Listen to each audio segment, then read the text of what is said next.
Hi friends, welcome to my channel. మన దేశం మన గౌరవం.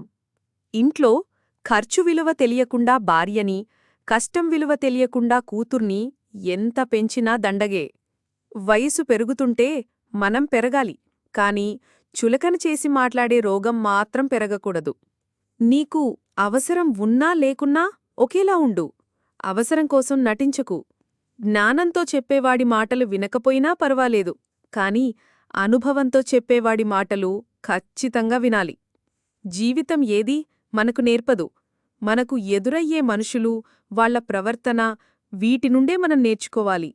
మన శరీరంలో ఎక్కువ భాగం నీరే ఉంటుంది, కాని ఏదైనా గాయమైతే మాత్రం రక్తమే బయటకు వస్తుంది.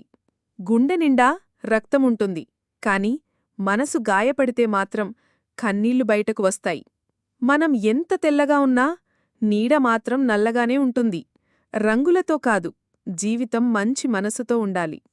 శృంగార జ్వాల నుండి ఎవ్వరూ తప్పించుకోలేరు. ఒక స్త్రీ యొక్క భర్త ఈ మంటను ఆర్పలేకపోతే ఆ స్త్రీ ప్రత్యామ్నాయం కోసం వెతుకుతుంది, మరియు ఈ ప్రత్యామ్నాయం పరాయి పురుషుడు కావచ్చు. లోపాలు లేని మనిషి, లోటులేని జీవితం ఎవరికీ ఉండదు. సాధ్యమైతే మార్చుకోవాలి, లేకపోతే అలవాటు చేసుకోవాలి. అంతేగాని మనసును గాయం చేసుకోకూడదు. జీవితంలో ధనం కంటే ముఖ్యమైనది మనశ్శాంతి. ఎందుకంటే దానిని ఎవరూ అమ్మలేరు, కొనలేరు. నువ్వు నడిచే దారిలో అడ్డు వస్తే ఆపాల్సింది ప్రయాణం కాదు, నడిచే పద్ధతి. అలాగే చేసే పనిలో ఆటంకం వస్తే ఆపాల్సింది పని కాదు, ప్రయత్నించే విధానం. ఈ వీడియో నచ్చినట్లయితే లైక్ చేయండి, షేర్ చేయండి. అలాగే మా ఛానల్ను సబ్స్క్రైబ్ చేయండి.